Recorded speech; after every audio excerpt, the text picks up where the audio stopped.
New Zealand सुनने में आया है कि बड़ी गिनती में भारतीयों को विजिटर वीजा इशू करने जा रहा है। पिछले दिनों हमने देखा कि न्यूजीलैंड वीज़ा नहीं दे रहा था। उसका रीज़न यही था कि वहां पर इमिग्रेशन पर स्टॉप लगा हुआ था। तो न्यूजीलैंड में क्या विजिटर वीजा को वर्क वीजा में कन्वर्ट करवाना पॉसिबल है? हालांकि हम तो कहेंगे कि वर्क वीज़ा अगर आपको डायरेक्ट मिलता तो आप उस पर भी जा सकते हैं, लेकिन ये एक बहुत अच्छा विकल्प है। अगर आप अपना वीज़ा सही डॉक्यूमेंट्स के साथ अप्लाई करेंगे तो आपको वीज़ा मिलेगा, क्योंकि अंग्रेज़ों की आबादी जब कम हो रही है तो भारतीयों को या एशियंस को लाकर वो इस चीज़ को पूरा करना चाह रहे हैं।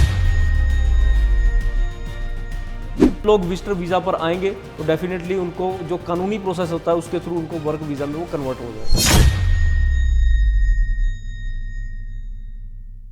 दोस्तों, आज के पॉडकास्ट में हम बात करने वाले हैं न्यूजीलैंड के बारे में। तो अगर आप भी न्यूजीलैंड जाने के इच्छुक हैं तो इस पॉडकास्ट को जरूर पूरा देखना, क्योंकि आज हमारे साथ अमित बुंदेला जी न्यूजीलैंड के बारे में कुछ इंपॉर्टेंट इन्फॉर्मेशन आपके साथ शेयर करेंगे जो आपके लिए बहुत ही फायदेमंद रह सकती है। तो सबसे पहले हमें बताइए कि न्यूजीलैंड सुनने में आया है कि बड़ी गिनती में भारतीयों को विजिटर वीजा इशू करने जा रहा है, तो इस बात में कितनी सच्चाई है? जी बिल्कुल, तथ्यों के साथ ये बात करेंगे।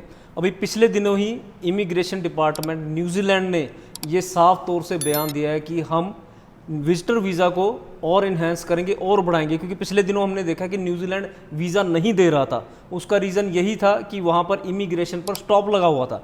लेकिन क्योंकि जो main source of income New Zealand का है वो कृषि है और उसके बाद टूरिज्म है। सो टूरिज्म तभी होगा जब टूरिस्ट वहाँ पर आएंगे। सो ये डिसीजन उनके द्वारा लिया गया है कि हम टूरिज्म को और आसान बनाएंगे।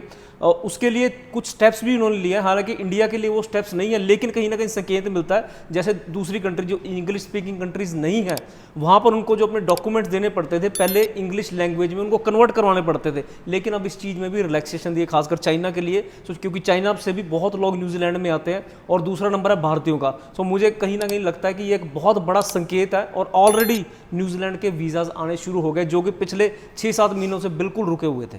तो न्यूजीलैंड में क्या विजिटर वीजा को वर्क वीजा में कन्वर्ट करवाना पॉसिबल है? जी बिल्कुल, बहुत सालों से, आज से नहीं कम से कम 20 से 25 साल पहले भी जो इंडियन लोग वहाँ पर गए हैं, खासकर पंजाब से जितने भी लोग गए हैं, उन्होंने यही प्रैक्टिस करते रहे हैं।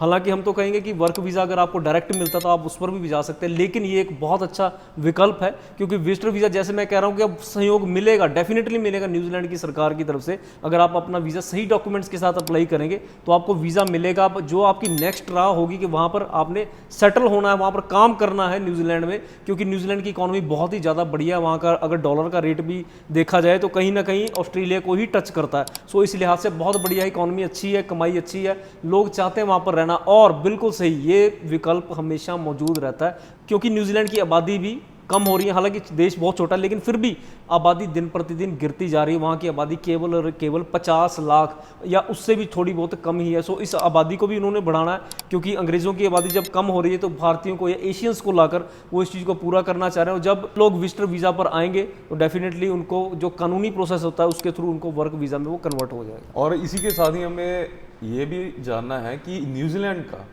आज के दौर में कौन सा ऐसा काम है जो अपॉर्चुनिटी अवेलेबल हो, वो हमारे दर्शक जानना चाहते हैं।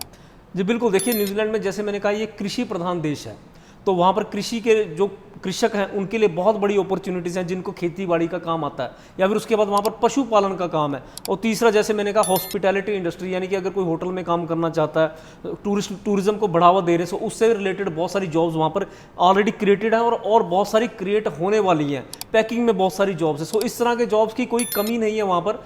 लेकिन एक ही आपके सामने चैलेंज रहता है कि पहुंचना कैसे है। सो पहुंचने को लेकर मैं ये सटीक रूप से एक बोल सकता हूं कि अगर विजिटर वीज़ा अगर आप अप्लाई करते हैं वो सबसे आसान और सस्ता तरीका है वहां पहुंचने का।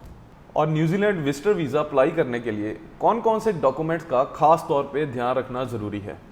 जी देखिए, डॉक्यूमेंट्स डिपेंड करेंगे आपकी प्रोफाइल पर। अगर आप बिजनेस करते हैं तो बिजनेस के सारे डॉक्यूमेंट्स आप लगाइए। कौन से डॉक्यूमेंट्स लगाने होते हैं, क्योंकि लोगों को रोज़ तो कोई वीज़ा अप्लाई करता नहीं। सो एक स्पेशलाइज आपको सबसे पहले तो एजेंसी हायर करनी पड़ेगी। अब वीबी वीज़ा भी ये काम करता है। अगर आप चाहते हैं कि आपका न्यूजीलैंड का वीज़ा हमारे थ्रू अप्लाई करना चाहते हैं तो हम आपको बता सकते हैं कि आपके अगर बिजनेस डॉक्यूमेंट चाहिए उसमें कौन से डॉक्यूमेंट चाहिए होंगे। अगर आप जॉब करते हैं, जॉब में कौन कौन से डॉक्यूमेंट चाहिए। उसके अलावा आपको बैंक बैलेंस चाहिए होता है, आपकी आइटनरी चाहिए होती है। अगर वहाँ से अगर कोई आपको लेटर भेज भेजकर आपको इनवाइट कर सकता है, वो हो सकता है, होटल की बुकिंग होती है। सो बहुत सारे इस तरह के डॉक्यूमेंट हैं और आप अपने जेन्युइन डॉक्यूमेंट्स पर न्यूजीलैंड का वीज़ा आसानी से हासिल कर सकते हैं। और मुझे लगता है कि एक सलाहकार, एक अच्छा सलाहकार आपको वीज़ा लेने में मदद कर सकता है। तो दोस्तों, अगर आप भी न्यूजीलैंड का विजिटर वीज़ा अप्लाई करना चाहते हैं तो हमारे दिए गए नंबर पर जल्दी से कॉल और व्हाट्सएप कीजिए और हमारे चैनल को सब्सक्राइब करना मत भूलिए। मिलते हैं नए पॉडकास्ट में।